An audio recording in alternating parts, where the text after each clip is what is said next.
Deu. Tudo bom, pessoal? Nós vamos fazer hoje uma revisão dos conceitos envolvendo os dispositivos de chaveamento. Nós utilizamos fontes de alimentação chaveadas e conversores chaveados no dia a dia. Qualquer celular, qualquer dispositivo que a gente tem em casa, hoje utilizam fontes chaveadas. Por que esse nome, de onde vem esse nome chaveado? Vem de que o elemento de potência, o semicondutor, ele opera em corte e saturação. Ele funciona como se fosse uma chave. Ele está sendo comutado, ou seja, está sendo chaveado. Ou está fechado, está ligada, ou ela está aberta, desligada. Então, esse elemento de potência é como se fosse uma chave que a gente conecta na área de iluminação, por exemplo. Né? E na eletrônica de potência, nós temos alguns elementos que são subdivididos de tal forma que a gente tenha, por exemplo, se eu tenho uma entrada corrente contínua, uma saída corrente contínua, eu tenho um conversor CC. Vocês vão fazer 3 laboratórios sobre conversores de corrente contínua, que nós vamos abordar a seguir. Nós temos uma entrada corrente contínua, uma saída corrente alternada, vocês têm um inversor. O trabalho que vocês estão realizando é um sistema de controle analógico para o inversor CCCA. E também nós temos fontes de alimentação chaveadas. Entra corrente alternada, sai corrente contínua. Então nós vamos ver alguns tópicos relacionados a esses 3 pontos da área de eletrônica de potência.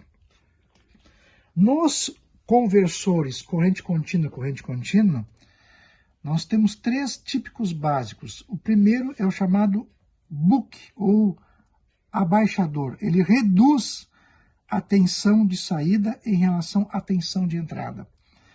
Então, vamos ver como é que ele se comporta. Quando o transistor de potência, o MOSFET de potência, está saturado, ele conduz, vejam, a corrente circula pelo indutor e alimenta a carga.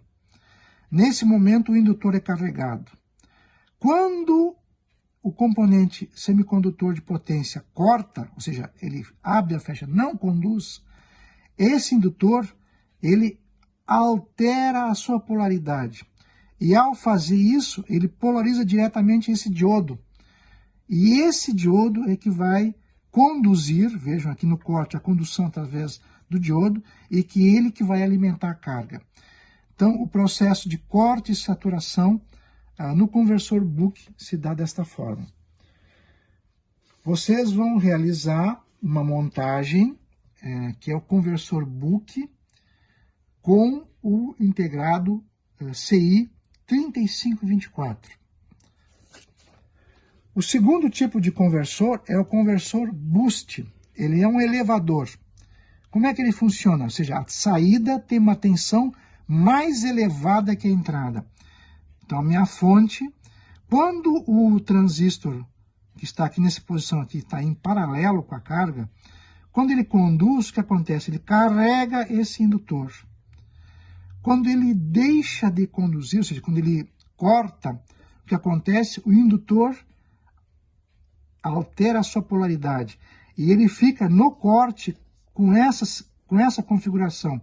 Ou seja, eu tenho a somatória da fonte de alimentação que está alimentando meu circuito e mais em função da polaridade do indutor somada à fonte. Portanto, a saída vai ter uma polaridade, uma tensão maior do que a tensão de entrada.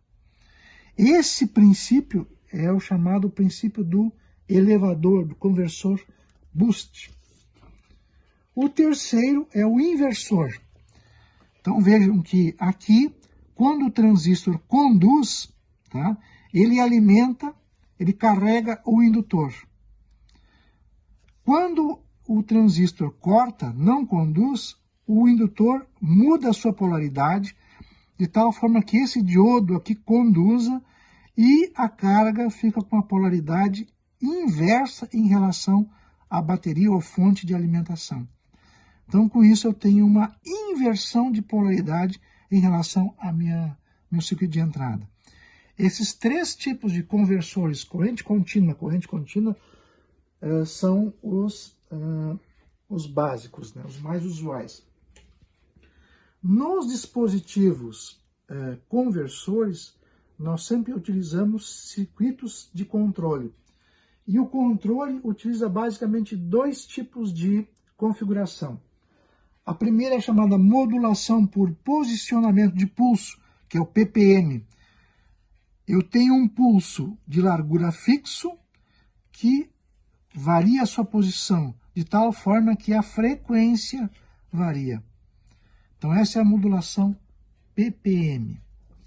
A outra modulação é a modulação por largura de pulso.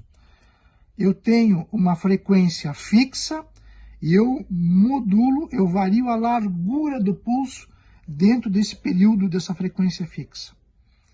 Esse tipo de configuração é a mais usada, porque como a frequência é fixa, é muito mais fácil você fazer o projeto dos componentes passivos, dos indutores, dos capacitores, né?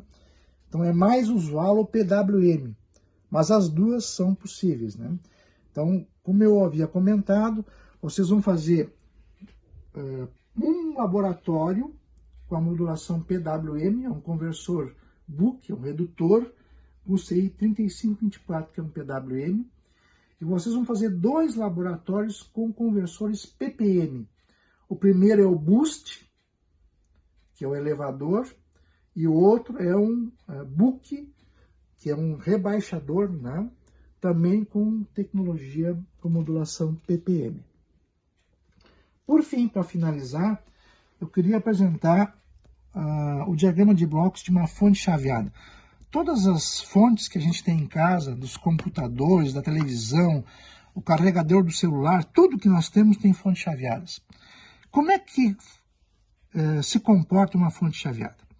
Basicamente, todas têm esse diagrama de blocos aqui, ó. Eu tenho a entrada AC, por exemplo, 220 volts, é aplicada a um filtro. Esses filtros aqui normalmente são mal dimensionados e por isso causa tanto ruído elétrico, né, na nossa rede, nos nossos dispositivos. Se nós tivéssemos filtros de qualidade, isso evitaria, tá? Esse filtro é aplicado a um retificador. Vejam que o retificador ele é diretamente da rede. Por fim, eu tenho um dispositivo de potência aqui, ó. Transistores de potência podem ser bipolares ou modernamente nós temos todos com MOSFETs, ok?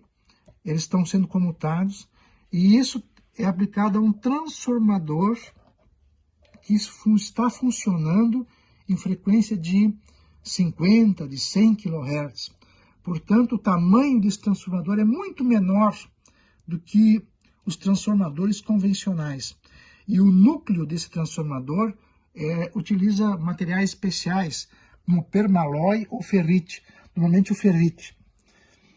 No secundário desse transformador, eu tenho as minhas fontes de alimentação, 12 volts, 5 volts, né?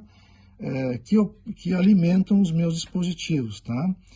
Essas fontes normalmente têm diodos de altíssima corrente, tá? Certo? E que fazem toda essa etapa de reconversão para um sinal DC. Cara, para que isso aí tudo funcione bem, tem que alguém comandar a história. Quem é que faz isso?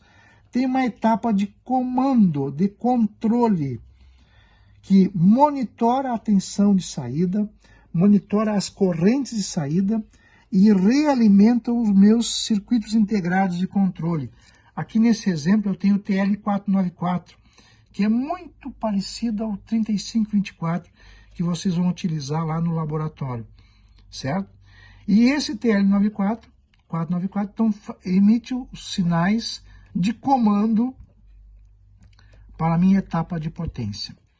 Aqui nas etapas de potência, neste exemplo que eu estou dando, é uma etapa de potência chamada meia ponte. Mas existe a etapa de potência flyback, a etapa de potência forward, a etapa de potência push-pull, a meia ponte, que é essa aqui, que usa 2 transistores, né? Ou a in ponte, Uma ponte completa, que é para potências mais elevadas, que utiliza 4 transistores chaveando o dispositivo de potência. Ok, pessoal? Então, espero que vocês tenham entendido e, adicionalmente, vocês vão realizar os laboratórios lá no Laboratório 11. Tchau, tchau.